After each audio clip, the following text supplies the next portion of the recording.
5 lý do tuyển Việt Nam có thể làm gỏi Campuchia ở lượt cuối ASEAN Cup 2026. Campuchia mang đội hình đến Mỹ Đình, còn Việt Nam đã chuẩn bị dao thớt và một chiếc vé vào bán kết. Điều gì sẽ xảy ra khi đội tuyển Việt Nam đang khát chiến thắng lại gặp Campuchia đúng vào trận đấu không được phép sẩy chân? Một bên cần 3 điểm để khẳng định vị thế, củng cố thứ hạng và tiến vào vòng trong với tinh thần tốt nhất. Một bên bước vào Mỹ Đình với nhiệm vụ chống đỡ sức ép từ những chiến binh sao vàng cùng hàng vạn cổ động viên áo đỏ. Nói vui một chút, Campuchia không chỉ chuẩn bị đá bóng mà có lẽ còn phải chuẩn bị tinh thần bước vào một bữa tiệc mà đội tuyển Việt Nam đang rất muốn làm chủ nhà. Sau những trận đấu chưa thật sự đáp ứng kỳ vọng, Việt Nam cần một chiến thắng thuyết phục để giải tỏa áp lực, lấy lại niềm tin và gửi lời cảnh báo đến các đối thủ ở vòng bán kết. Trận thắng Indonesia 3-0 vừa rồi là một lời tuyên bố vô cùng hùng hồn của huấn luyện viên Kim Sang-sik và các cầu thủ đội tuyển Việt Nam.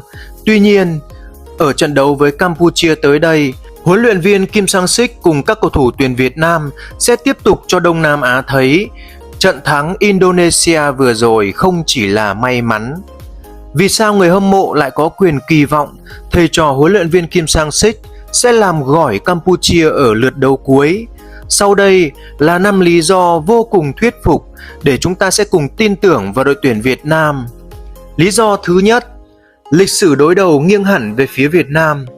Nếu bóng đá có môn kiểm tra lịch sử, Campuchia có lẽ sẽ muốn xin phép chuyển sang một môn học khác.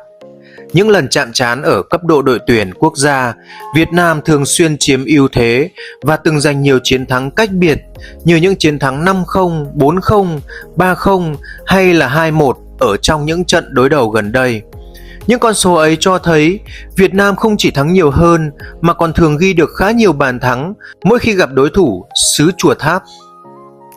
Về tâm lý, các cầu thủ Việt Nam bước vào sân với sự tự tin của đội cửa trên. Ngược lại, Campuchia phải đối diện với áp lực từ lịch sử, sức ép sân khách và nguy cơ thủng lưới từ sớm. Nói vui thì Campuchia đến Mỹ Đình giống như một học sinh bước vào phòng thi và phát hiện người ra đề chính là giáo viên từng khiến mình trượt nhiều lần. Tuy nhiên, thống kê chỉ có ý nghĩa khi Việt Nam nhập cuộc nghiêm túc. Nếu chủ quan, lịch sử có thể tự chạy xuống sân để ghi bàn vào lưới đội tuyển Việt Nam. Lý do thứ hai, Việt Nam đang đói một chiến thắng vô cùng thuyết phục nữa tại ASEAN Cup. Đây không phải là một trận giao hữu để thử nghiệm rồi vui vẻ bắt tay ra về. Đây là lượt đấu cuối vòng bảng, nơi 3 điểm có thể ảnh hưởng trực tiếp đến vị trí tâm lý và đối thủ của đội tuyển Việt Nam ở vòng bán kết. Sau những trận đấu có thời điểm chưa đạt được hiệu quả như mong đợi, đội tuyển Việt Nam cần một màn trình diễn bùng nổ để giải tỏa sức ép cho các chân sút, củng cố niềm tin của người hâm mộ, hoàn thiện sự kết nối giữa các tuyến, tạo đà tâm lý trước vòng bán kết và khẳng định vị thế của một ứng viên vô địch của ASEAN Cup năm nay. Campuchia vì thế gặp Việt Nam vào thời điểm hiện tại khá là đau đầu.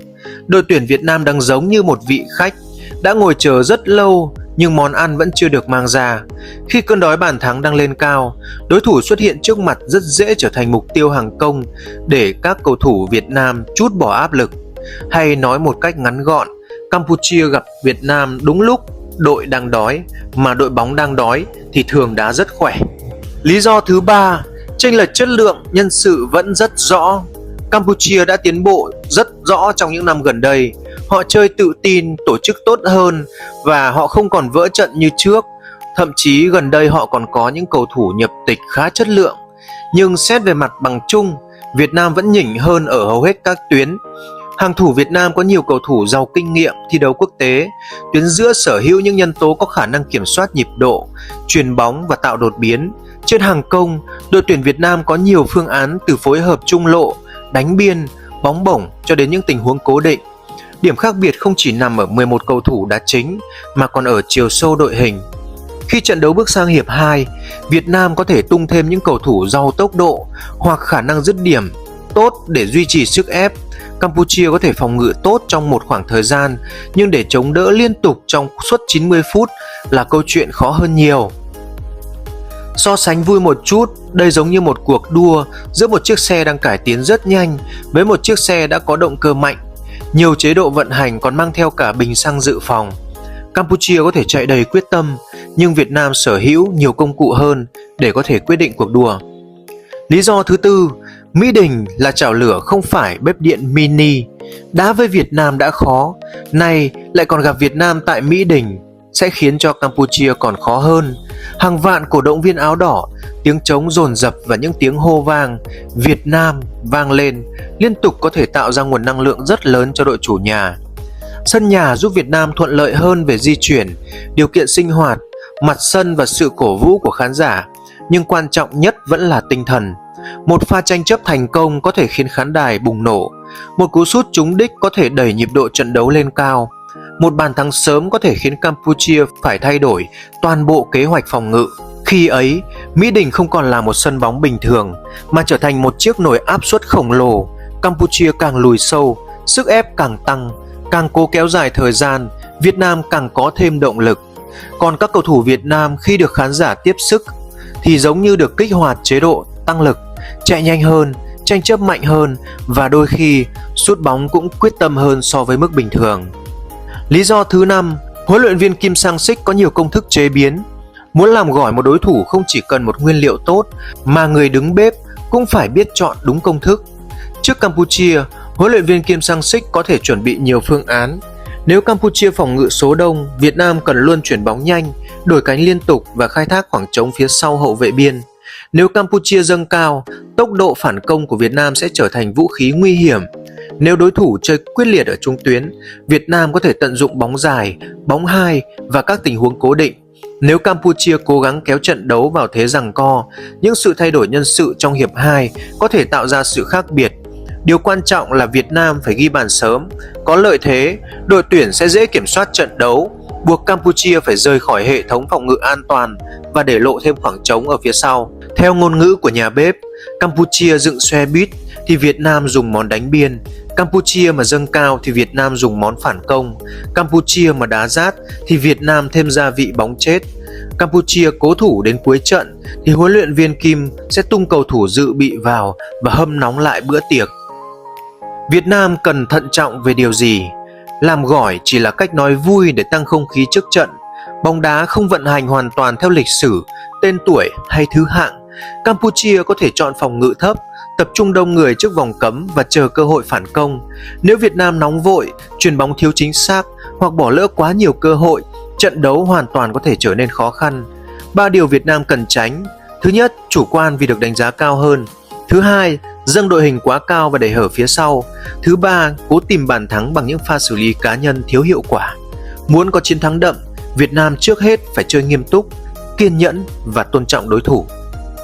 Xét về lịch sử đối đầu, chất lượng đội hình, động lực thi đấu và lợi thế sân nhà, Việt Nam được đánh giá cao hơn rõ rệt. Nếu ghi bàn trong hiệp 1, thế trận có thể trở nên thuận lợi và mở ra một chiến thắng cách biệt. Chúng tôi mạnh dạn dự đoán đội Việt Nam sẽ giành chiến thắng 3-0 hoặc 4-1 trong trường hợp hai đội cùng chơi cởi mở và Campuchia có được một pha phản công hiệu quả. Thưa quý vị và các bạn, bóng đá luôn chứa đựng những điều bất ngờ. Campuchia chắc chắn không đến Mỹ Đình chỉ để tham quan sân vận động, chụp vài tấm ảnh rồi ra về. Họ sẽ chiến đấu vì danh dự, vì người hâm mộ và vì mục tiêu tạo nên một kết quả đáng nhớ. Nhưng đối với đội tuyển Việt Nam, đây là trận đấu cần phải thắng, nên thắng và phải thể hiện được hình ảnh của một ứng viên vô địch. Nếu những chiến binh sao vàng nhập cuộc đúng với tinh thần, tận dụng tốt cơ hội và giữ được sự tập trung, người hâm mộ hoàn toàn có thể chờ đợi một bữa tiệc bàn thắng tại Mỹ Đình. Theo bạn, đội tuyển Việt Nam sẽ thắng Campuchia với tỷ số bao nhiêu? Ai sẽ là người ghi bàn mở tỷ số? Hãy để lại dự đoán của bạn ở dưới phần bình luận và cùng cổ vũ cho đội tuyển Việt Nam. Đừng quên nhấn like, chia sẻ và đăng ký kênh tin cập nhật 24 giờ, đồng thời bật chuông thông báo để không bỏ lỡ những bài phân tích, nhận định và những câu chuyện hấp dẫn về ASEAN Cup 2026. Việt Nam quyết thắng, Việt Nam tiến bước!